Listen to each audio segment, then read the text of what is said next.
Thank you, Mari, for introducing us, and thank you all of you, ladies and gentlemen, for being here with us this afternoon. It is an honor for myself, my name is Mirta D'Argenzio, to be here with Bernard Blistein, le directeur du Centre Pompidou, et mon ami Luca Massimo Barbero, and which is the editor of the forthcoming Catalogue Raisonné of Paolo Scheggi, that we will introduce but not present today, because today we have the opportunity to introduce to you the beautiful work of Paolo Scheggi that the Galleria Tornabuoni gave us the opportunity to see again in Basel for the first time after almost 50 years. So most of you visited the booth already, but if you didn't, please after this talk go and admire the work of Scheggi, which is presented today in our Basel by the Tornabuoni, because this is a quite unique opportunity. So I will start to thank the Tornabuoni family and the gallery for the effort of putting together such an incredible opportunity for us, which is having the four works that were presented at the Biennale in '66 by Paolo Scheggi. They were never put together afterwards. We have to thank the museum that gave us an incredible loans in that occasion. So also Art Basel became a kind of a museum venue in a way of this philological room, which is the Museum of Ingolstadt. I hope you forgive my German. That gave the loan of the yellow piece, which is part of this, we can call it maybe quadriptych, I'm not sure. That would be the point of the discussion. That would be the point of the discussion. Anyway, which is one of the four pieces. We have to thank also the family Scheggi, which was part of this unique project in the person of the Cosima, and which is the daughter of Paolo Scheggi, and the wife, and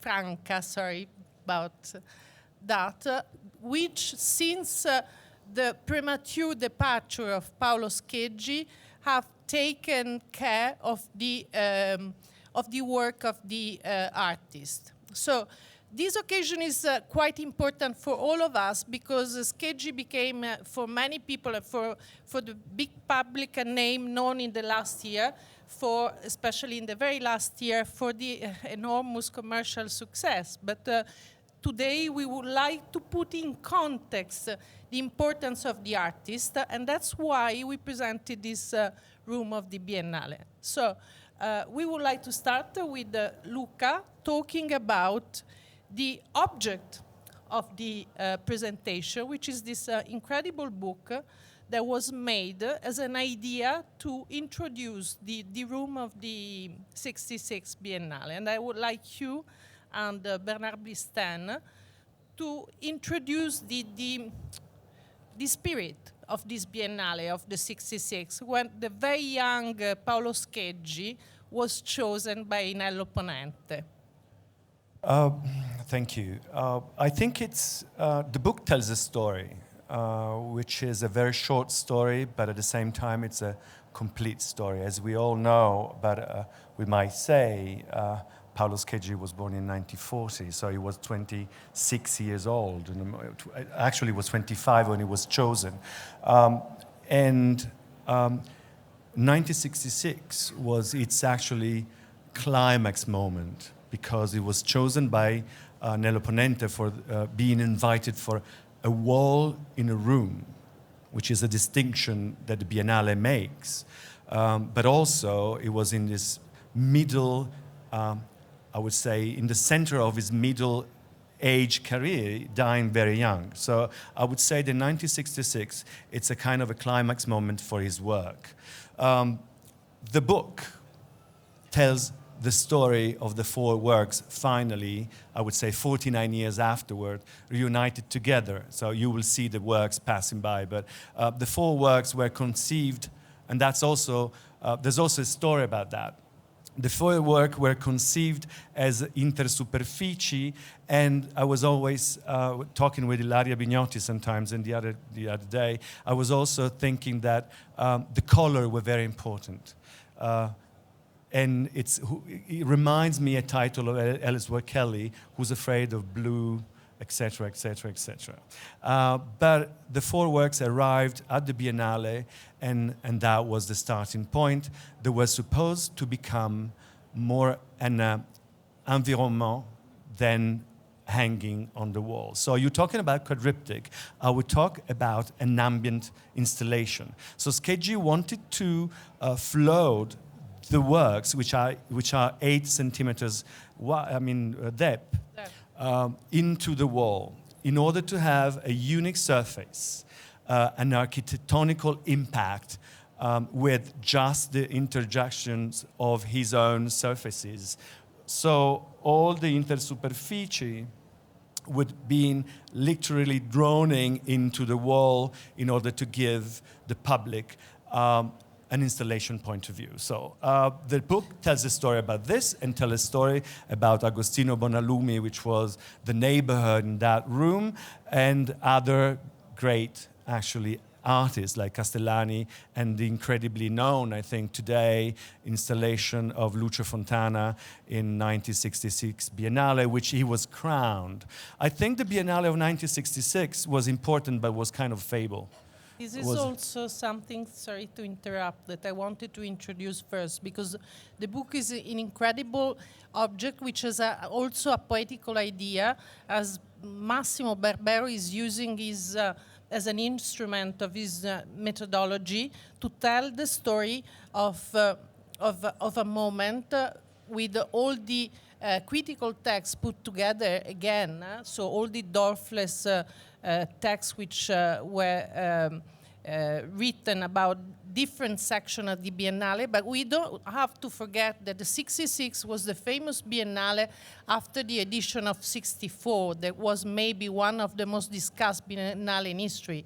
So a Biennale that Blisten maybe can introduce us in few words and put in context the reaction of the Jews and the also kind of lively polemic that was followed by it. Well, but for me as a French guy, because if you remember, the 64 Biennale was a disaster for French art. It's the great, triumph of American culture, and as all of you remembered, that's time where Rauschenberg got the prize. So it's a key point in the way between 64, which is the big triumph of American culture, and let's say the beginning of this gap between Europe and the States. So, well, as a museum director and as an art historian, it's definitely time to reconsider this decade and what happened, in the 60s. Because 64 has really become as, some specific moment where people thought that American culture has stolen, the idea of modernism.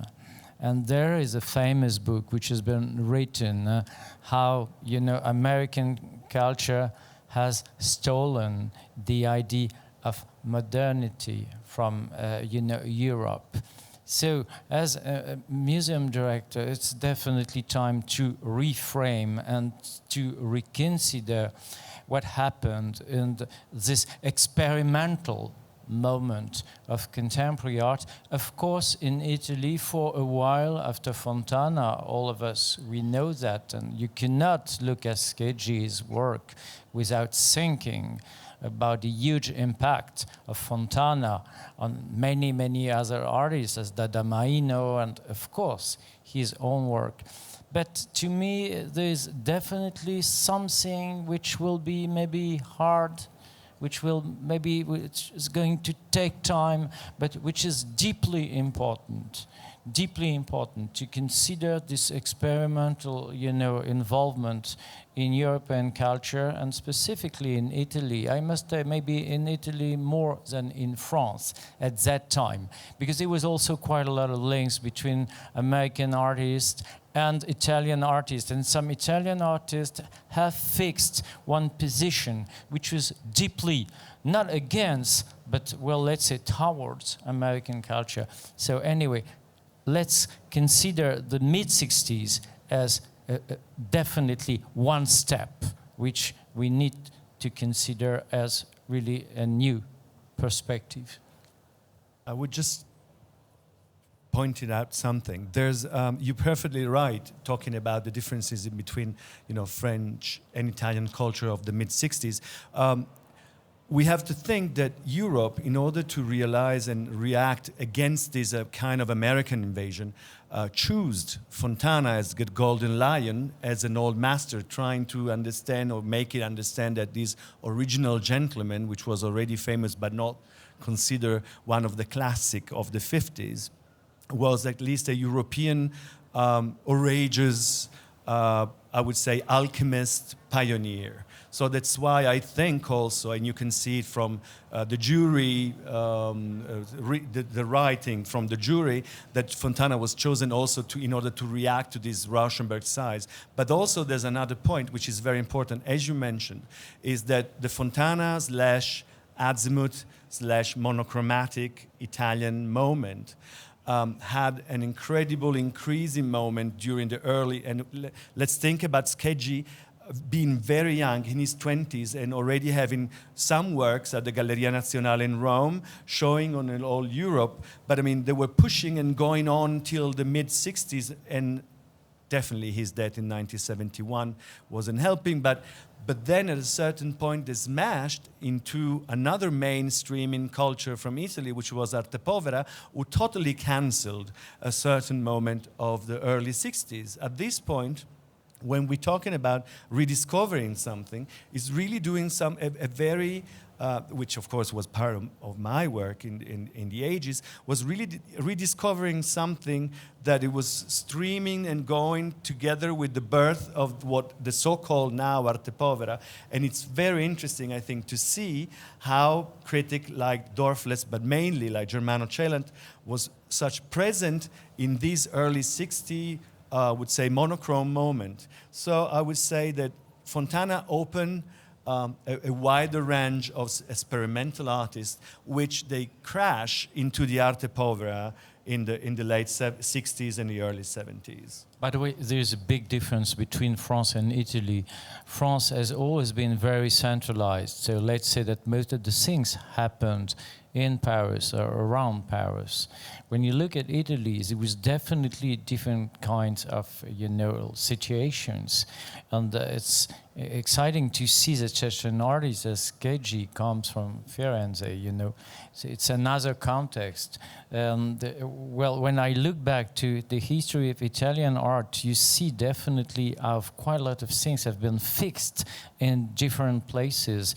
You talked from Milano, and Fontana, and of course Azimuth, and all these artists.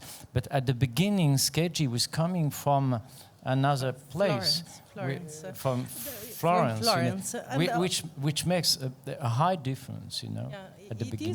What I would like to introduce is also a quality of this catalog that makes clear there are two aspects. There is the critical presentation of the text, and then there is the choice, which is, I think, is extremely inspired of choosing the beautiful photographs of Mulas and Ada Erdessi, because these photographs gives us another a mirror of the situation. So after 50 years, we can read the critical text with a distance, but we can also see the images and the relationship with people. So we will see here, for example, there is a beautiful photograph of Paolo Scheggi in conversation with Michael Sonnabend. And I would like to point this just in reference for what you said.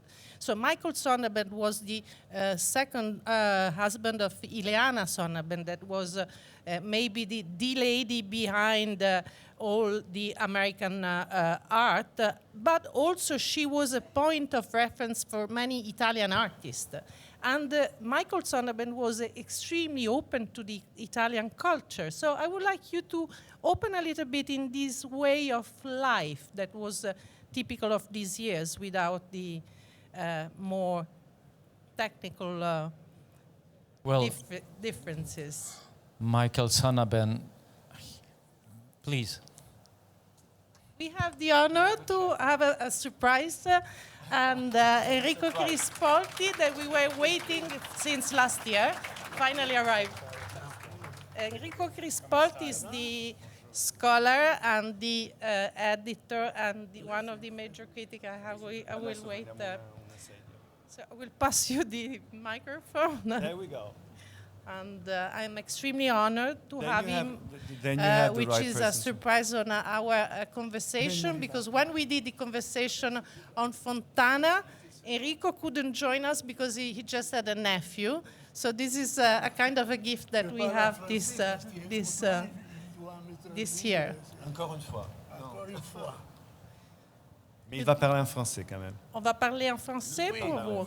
Alors, on parlait de Scheggi, évidemment, de la Biennale du 66. Posso parlare italiano? Penso che vada I got a benissimo. little bit confused. Cosa facciamo? Può darsi tedesco. Va bene italiano? No, facciamo in tedesco, eh? Tedesco, sì. Alors, Comme vous français, voulez. Aramaico. non On c'è parlait problema. de cet catalogue qu'on a présenté, de cet objet, et des images de moulas qui vont témoigner l'amitié entre les artistes, soit des artistes qui appartenaient à l'area de Scheggi, de la recherche plus programmatique, que des amis qui s'intéressaient à l'art. Et ça, c'est une histoire très intéressante à mentionner, parce que Scheggi, en effet... Je suis français, mais je suis extrêmement frappé par la dimension expérimentale de la situation de l'art italien de ce milieu des années 60. Je songe aussi au rôle de Bruno Munari, qui est une figure absolument considérable de Bruno Munari, de la scène italienne. Je songe aussi au rôle philosophique de Umberto Eco à ce moment-là. Il y a un climat intellectuel as an intellectual context, you know, in the Italian culture in the let's say between the mid-50s and the mid-60s, which is definitely quite different than what you get in Paris. Paris was much more involved with the past. Paris tried to reconstruct something which was the glory of the pre-war. And Paris jumped into syneticism. Galerie Denise René, for example, you know, she was a great lady and she's been involved in many, many things. But when you look at Italian culture, when you look at this specific Italian intellectual context, there is something which is highly important, which, by the way, I feel in the early works by Scheggi. I think this book, it's a kind of storytelling about what you mentioned. There's an incredible photo of Bruno Munari shaking hands to Paolo Scheggi. So there's also, and mainly, there's also some storytelling about who was around, because we have to think that even for critics, the 1966 was a kind of a lazy biennial because I think was fatally the last biennial after the Second Post-War. So, but if you have a look around the Scheggi Bonalumi room, then you find Michelangelo Pistoletto, then you find Castellani, and mainly in the same central pavilion, the great Ambiente Spaziale 1966 by Lucio Fontana, which of course Enrico knows indeed very well. But also you have the idea of these new artists at the Biennale in their age of the 20s, which is amazing if you think exactly the speediness in which the Italian culture was bringing and taking these artists. I'm thinking about Scheggi already having a contract with the Galleria Cardazzo in 1964/65.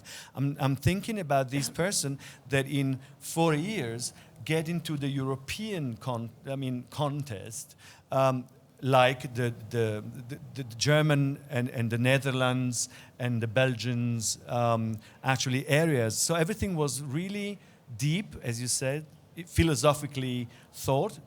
And of course, we have to think about the beginning of Scheggi. We can see it in the little slides there, but I mean, so the beginning of Scheggi were, of course, art visual oriented, but they were also philosophically oriented. And again, it was looking at Sartre, and that's some titles of the beginning comes from Sartre and Camus. So it was a very existential dimension, which I think also is the difference in between Scheggi and others more technical, objective artists. And I would like, because we have the opportunity to have an exceptional presence here, I would like to take the possibility to ask Chris Polti en français, en italien, en français, à propos de évidemment de l'ambiente spatiale de Fontana, qui dans cette année 66 va gagner le prix, et de la relation que Fontana avait personnellement avec les jeunes artistes, dont Scheggi c'était peut-être l'un des plus déterminés, si on peut dire. Oui, Fontana était très ouvert avec les jeunes. Et il était très intéressé au travail, mais même du côté humain, je pense. Par exemple, il allait voir les expositions et il proposait de faire des échanges avec un jeune, même en savant que quelques jours après, peut-être, le jeune va vendre la chose, justement. Mais c'est pour ça, peut-être, qu'il le faisait. Donc, il était très important. Je pense que la situation dans laquelle on peut regarder du point de vue historique et critique l'œuvre de Scheggi, c'est naturellement la situation après l'informel. Et à Milan, mais pas seulement réduite à Milan, il y avait deux points de repère pour les jeunes. D'un côté, c'était Fontana, c'était l'invention, la recherche inventive, toujours imprévue. Et de l'autre côté, justement, Bruno Munari. Bruno Munari, il venait du futurisme. Fontana ne venait pas directement du futurisme, mais il a croisé le futurisme dans la deuxième moitié des années 30. Et Munari s'était intéressé, après ses expériences futuristes, d'une espèce de recherche apparemment d'abstraction, un peu dans le néoconcrétisme. Mais en réalité, et ça la même chose dans ses recherches dans le design, il a introduit un côté très important, que c'était un côté de déroulement ironique des procédés. Et ça, par exemple, pour un groupe qui était très lié aux deux, parce que la première exposition a été présentée par Fontana, le groupe de Boriani il Miriorama, oui, c'est Oui. au gruppo Tio Miriorama. Il faisait une espèce de ce qu'en Italie on appelait l'art programmé, qui était en réalité aussi ennuyeuse dans plusieurs. On voyait, si je ne me trompe pas, c'était l'exposition de Ljubljana on faisait chaque 2 années. Oui. Et là-bas, on voyait, c'était un peu... Et au contraire, par exemple, dans le groupe de Miriorama, c'était l'esprit de Munari qui a introduit le sens ironique des procédés.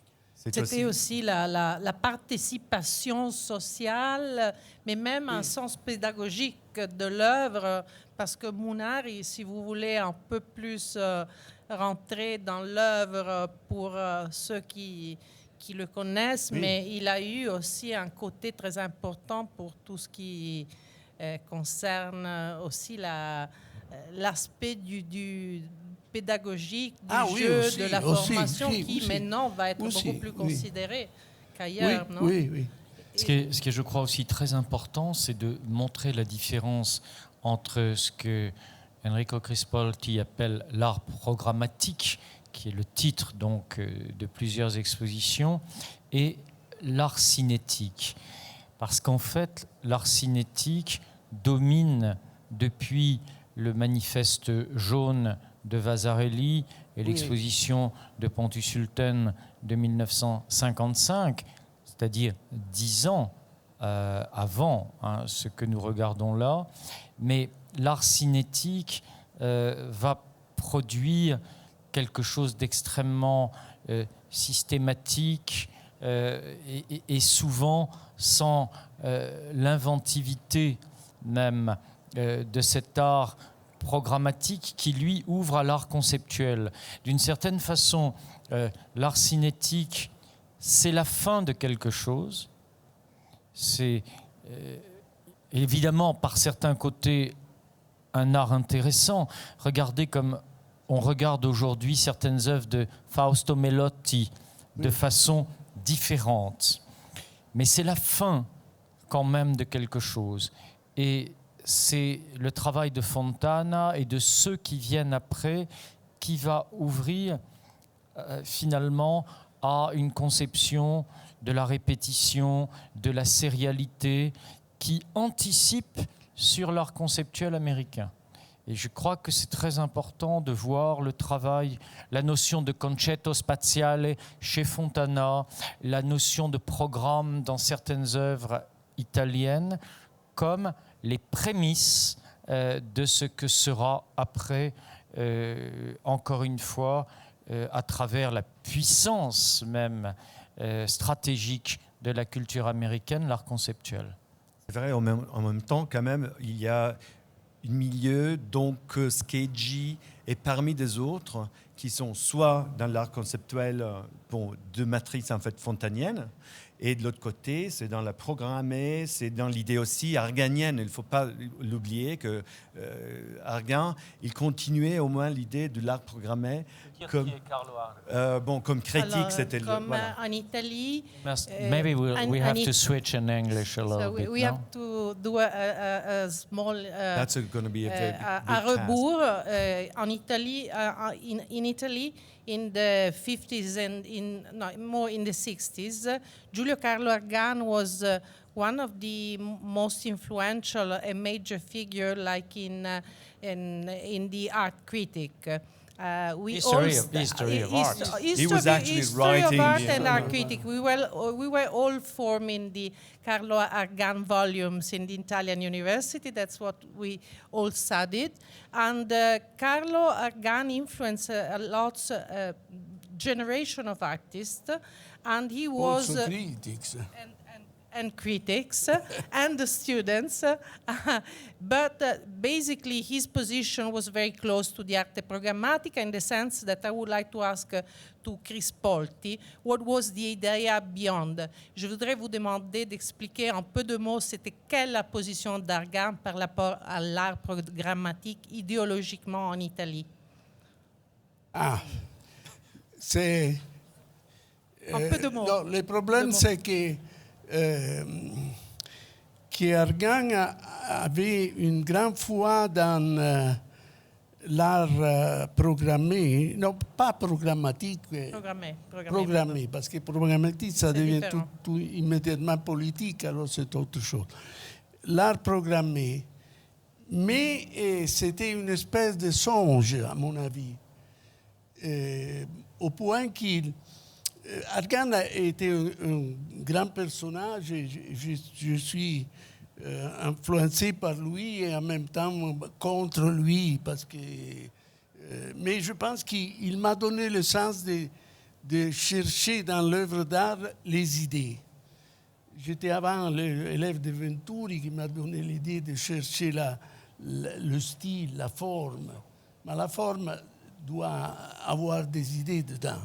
Mais les idées doivent être visibles dans le langage.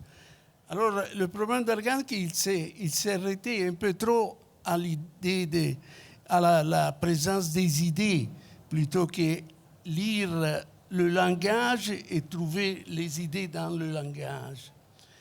Alors, il a eu une espèce de coup de foi pour supérer la situation de l'informel dans l'art programmé, c'est-à-dire un art ordonné. Mais il s'est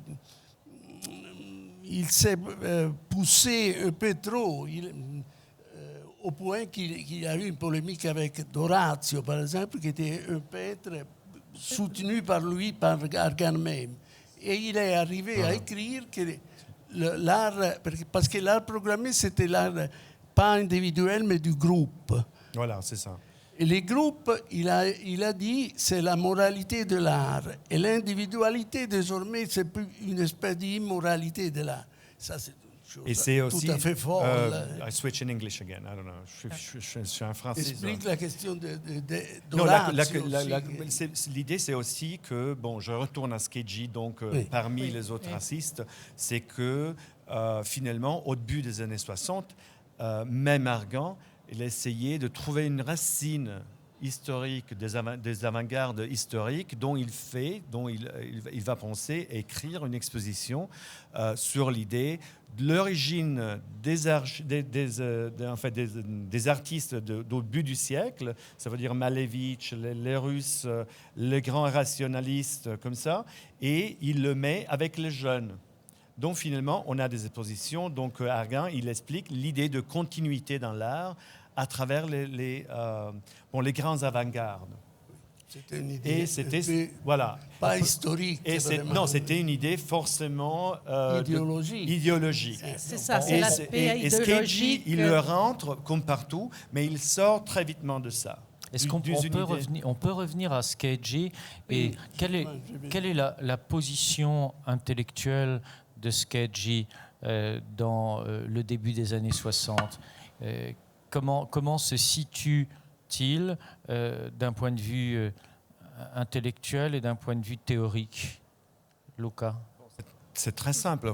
Comme je disais avant, la formation à Scheggi, ce n'est pas une formation technique ou idéologique au début, mais c'est tout à fait philosophique et littéraire. Donc, déjà, chez lui, très jeune, il travaille beaucoup avec la littérature, mais surtout avec les lettres et les grands penseurs françaises, dont, parmi les autres, Sartre. Donc sa partance, l'idée de la partance, c'est tout à fait une idée existentialiste et tout à fait, à différence des autres artistes qui sont plus, moi je dirais, objectuels, il reste toujours avec, comme Fontane écrit, avec ses couleurs très fortes, avec cette idée de l'émotion, il reste toujours très... le mot est très fort, romantique, mais c'est tout à fait, il y a toujours des sentiments.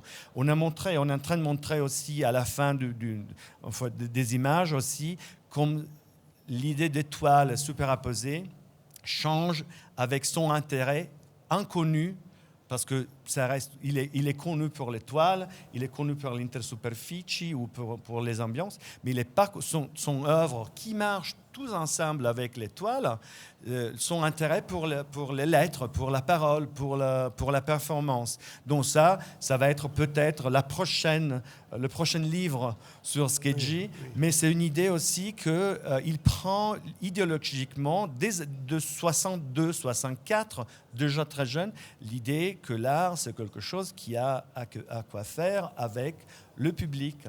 C'est gauchiste dans une idée, mais c'est pas gauchiste dans une idée du dialogue. Voilà, c'est l'idée d'un dialogue et c'est une idée de la dimension humaine de l'œuvre qui a toujours à quoi faire avec les gens, avec le public en plus. Alors, il y a une dimension de la performance dans son travail aussi. Oui. À un certain moment, oui.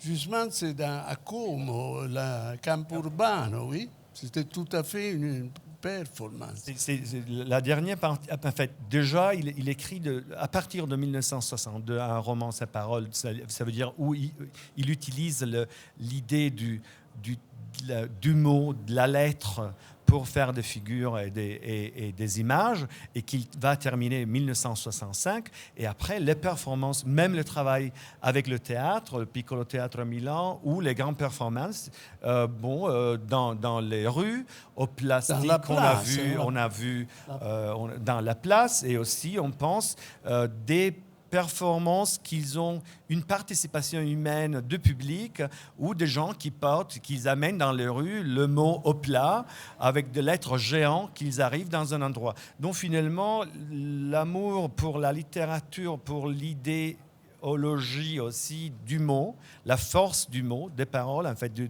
l'idée, ça lui appartient au début. Mais heureusement, en fait, mais l'étoile, ils sont une partie plus tout à fait publique, ils sont très peu tout à fait.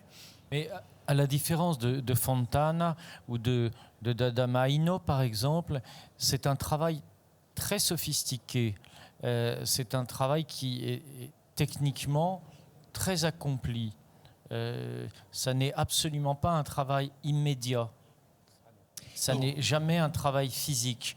C'est une construction mentale. Et en parlant de tableaux carrés qu'on a vus,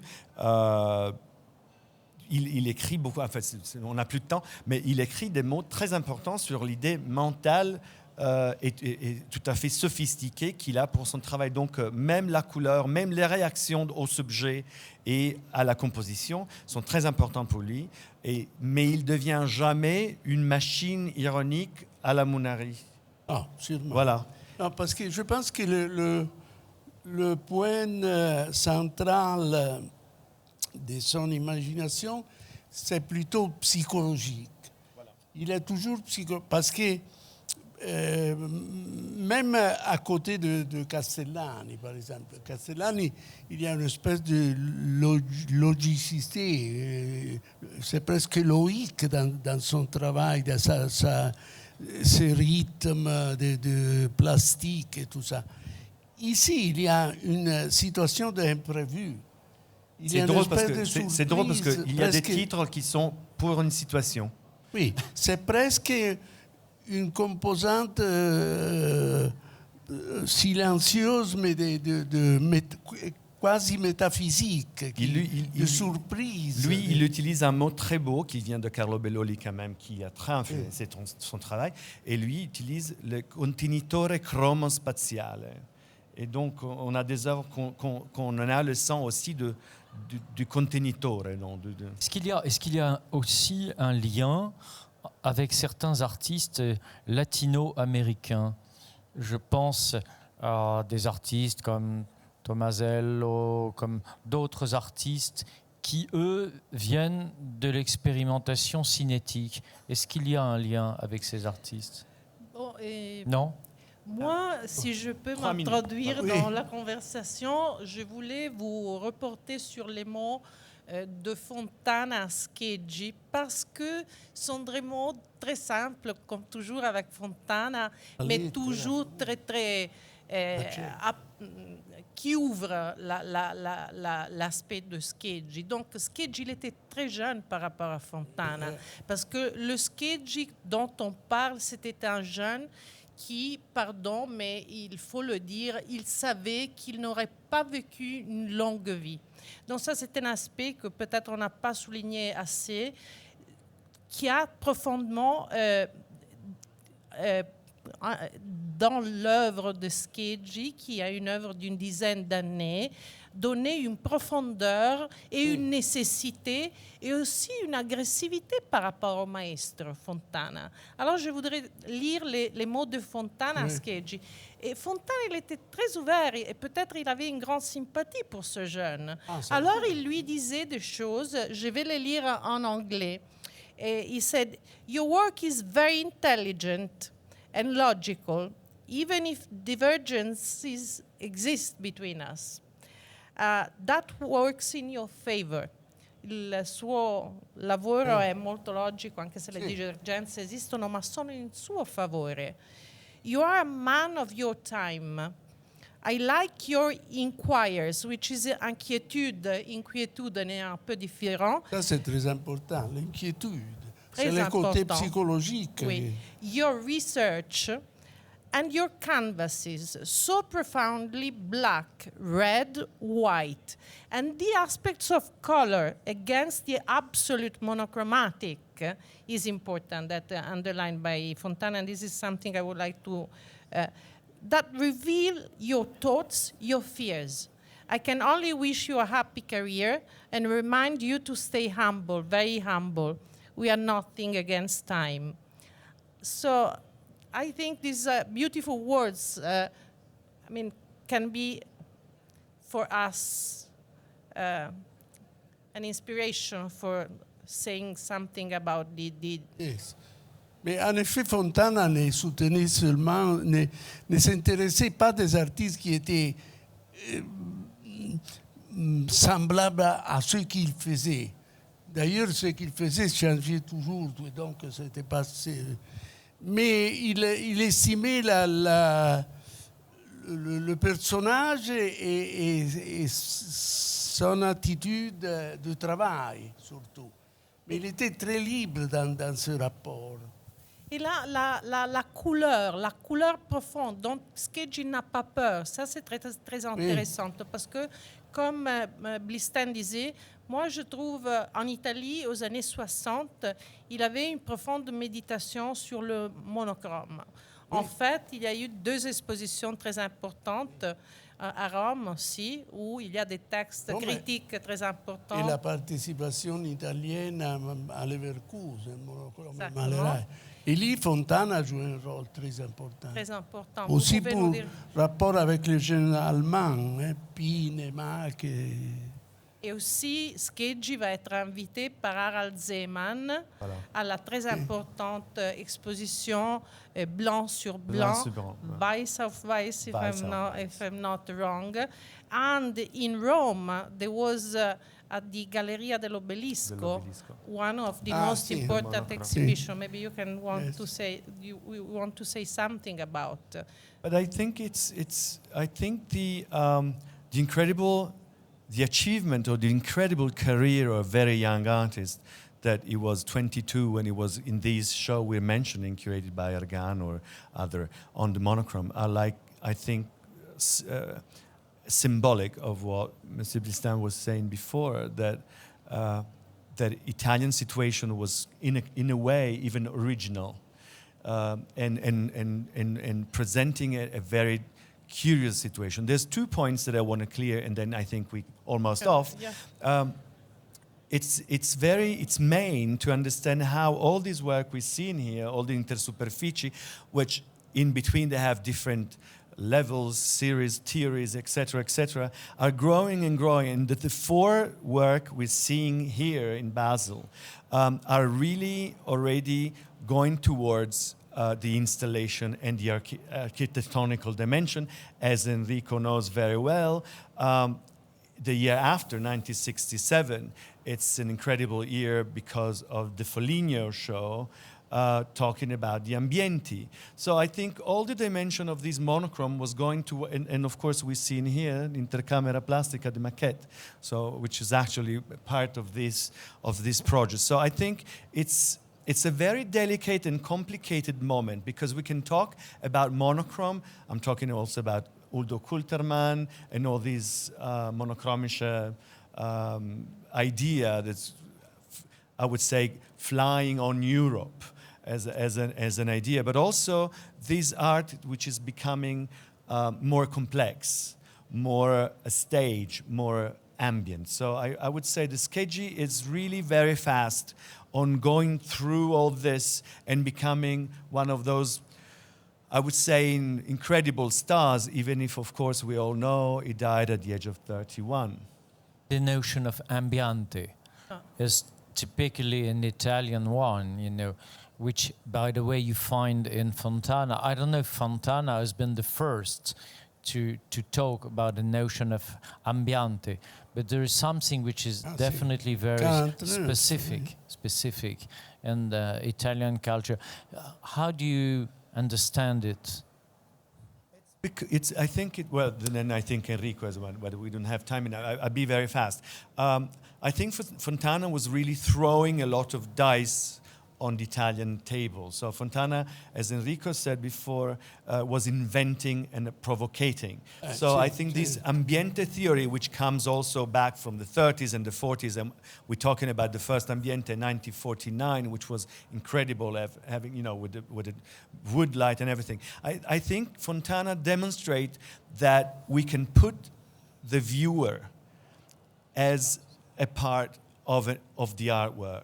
And I think that's very important because I think Fontana was also bringing this viewer. It's like us going in these dark video boxes today, even here at Unlimited. You always put yourself in a different human condition and perception. So I think Fontana was throwing that dice, and it was very strong and very welcomed in the new Italian generation, because of course we see Scheggi, but also we see Colombo, then we see Castellani, and we see tons of these artists of the 60s working in this ambiente idea, which is, I think, a very humanistic, again, it's very humanistic, which means, I think, human in an Italian cultural way of conceiving a work. Italian, they never conceive a work without the idea on reflecting on the humanity of the viewer. And to conclude in a way, I wanted to thank, for example, Blistan and the Pompidou, because it was actually the only museum who dedicated in the 80s retrospective to Identité Italienne, a beautiful catalog of Italian identity. Unfortunately, Scheggi is not in the catalog, but in my opinion, his participation and his spirit of collaboration with other artists like Castellani and Bonalumi and his friends, because he arrived to Milan, which was not his city, participating to this atmosphere that Chris Polti and Barbero described so well, that anticipate in a way the same atmosphere of group that will be evident, more evident at the manifesto of the Arte Povera. So in a way, maybe this is also a possibility to link this art that is more mathematical and apparently more cold to the spirit of the generation that will arrive later.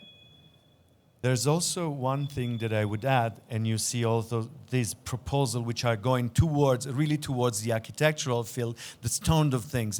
It's 11 years of an intense creation life. So there's tons to discover. The rest and the end of the second part of the 60s, it was also related with another incredible intellectual / artist of Italy, which of course has to be rethought and rediscovered, and we're talking about Agneti, so which was actually working and getting very close to the last moment. So I think that through Scheggi, we can also discover the two sides of the Italian art of the 60s.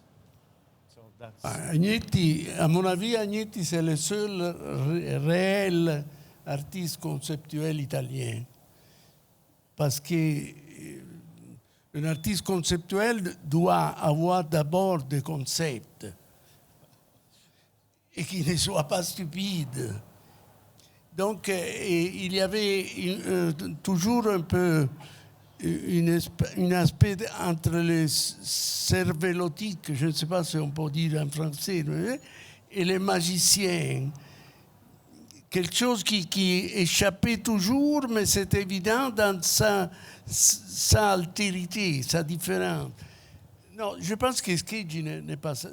Scheggi a ses problèmes, surtout psychologiques. Il doit... Et justement, cette idée d'avoir une vie... Mortelle, comme les nôtres, mais And there's dont on more and était, more and more about nous Scheggi a on coming. donné une possibilité d'avoir un Parce que artiste. ce qui m'étonne, par exemple, dans ce livre, de voir une espèce de malinconie qu'il y a toujours dans ce portrait photographique. C'est très beau les portraits quand même, et je vous Voilà. remercie. Merci à vous. I'm really sorry to interrupt you so brutally, but time is real, Time is so- real, and I would like to thank you all for being here with us, and especially Indeed. all the Scheggi family that really supported this project, all the people that are part of this Italian family that are part of our history, and we are very proud to be here in Basel today. And Thank the you very Catalogue much. Raisonné is gonna Merci come up in beaucoup, September, Bernard. October. And we are waiting for the Catalogue Raisonné forthcoming edition by Luca Barbero of Scheggi very soon at the Galleria Tornabuoni. Thank you very much.